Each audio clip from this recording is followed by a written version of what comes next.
And in the U.S., the stock index futures point to a slightly weaker open on Thursday as investors turn down their attention to new earnings reports from leading U.S. banks. Major earnings are set to dominate some discussion on Wall Street as Citigroup, JP Morgan Chase and Domino's Pizza are set to post their latest financial figures. But looking at the numbers now, we see the Dow Jones Industrial Average Futures edging lower by less than 0.1% to 22,804, and the S&P 500 futures inched down to 2,550. The Nasdaq 100 futures gave up 0.03% to 6,080.25. We're staying with the markets, but this time in Asia, where most shares gained on Thursday after Wall Street closed at record levels following the last minutes from the Federal Reserve. Japan's Nikkei 225 rose 0.35% to close at 20,954.72 after touching a fresh 21-year peak earlier in the session. Across the Korean Strait, the Kospi rose 0.68%, ending at 2,474.76 despite moderate declines in blue-chip exporters. And down under, the S&P ASX 200 rose even though major mining stocks fell. The benchmark index stacked on 0.39% to close at 5,794.5. Hong Kong's Hang Seng Index advanced 0.37%.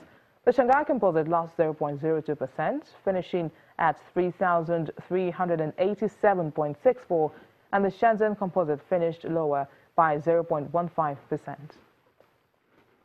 Well, let's take a breather from those numbers now. The Mackinsey Global Institute new report on analytics, artificial intelligence and automation and what they mean for the global economy and the job market were the focus of a robust discussion on Wednesday at the World Bank IMF annual meetings in Washington.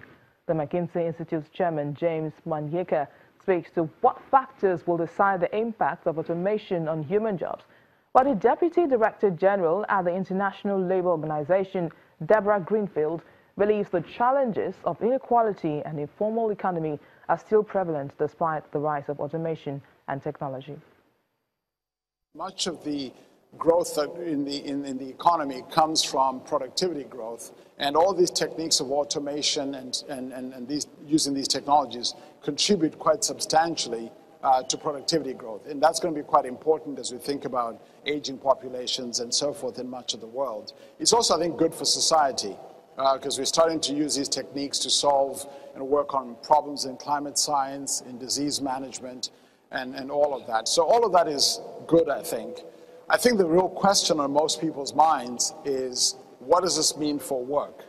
And this has been the question on most people's minds. Now, there's been a lot of studies that have looked at this question of impact on work over the last 2 years. But I think in a way to think about this that gives more insight is to think about the activities that people do when they do work. And these activities show up in all the different occupations and jobs that all of us have.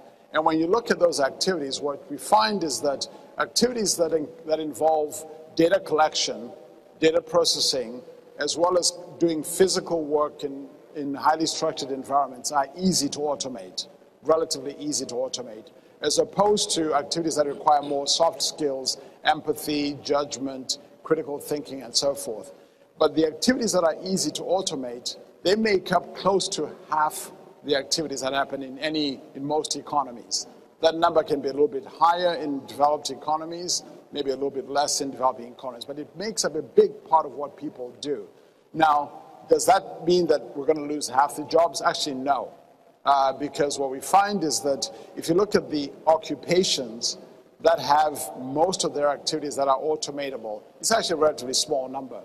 By our estimate, it's more like 5% of occupations have most of their activities that can be automated. But there's a bigger effect, which is the number of jobs that are going to be partially automated. So we find that, for example, something like 60% of occupations have about a third of their activities that can be automated. So what does this all mean? What it actually says is that we're going to have, yes, we are going to have some jobs that will disappear, but we're probably going to have many more that are going to change as people work alongside machines, especially machines that are rapidly changing. And we're also, to your point, are going to have new occupations created as a result.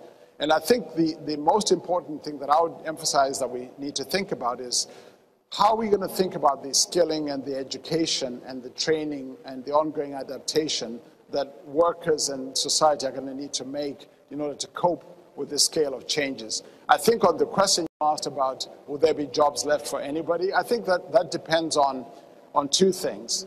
The rate at which we adopt these technologies, and that rate, by the way, is not just a function of can we technically do it, but rather we have to take into account the cost of deploying these technologies. We have to take into account the different labor market wage dynamics that play in, which, by the way, will mean that we're less likely to automate everything in countries or places where the wages are low than it will be in places where the wages are high. And we also have to think about some of the social regulatory factors. We've commissioned a global commission on the future of work. We're hoping that this diverse group of people from around the world will be able to give us some guidance about the policies that we need to be advocating for, maybe not for the next 100 years, but at least for several decades, as we try to make sure that we're harnessing the tools that we have for the future of work so that we do create decent jobs for everyone. And in that context, I'd like to just talk about some of the mega drivers that we think are important. Technology surely is one of them, but technology is being developed on a slate, if you will, that has many more dynamics in it that are extremely important. And one, and I think that the IMF has recognized this, other multilateral institutions have clearly recognized this, is that around the world what we see is rising inequality. Maybe inequality is shrinking between countries, but it is rising within countries, and it is certainly rising within enterprises, with the steepest wage growth occurring in the top 1% of wage earners.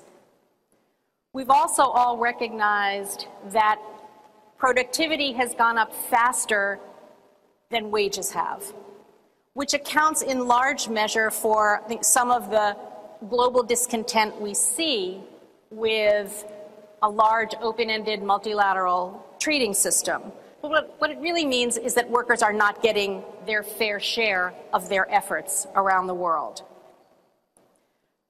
Closely connected to that is the work we've done trying to measure the incidence of informality in the world, informal employment. It's very difficult to measure, but in some countries, it's as much as 90%. It is the economy. The economy is the informal sector. In some parts of the world, vulnerable employment is the dominant mode. But around the world, vulnerable employment accounts for almost half of all employment. A very discouraging trend that we see is that informality is rising in the formal sector. Informality can occur anywhere. It's not simply something apart from the formal sector.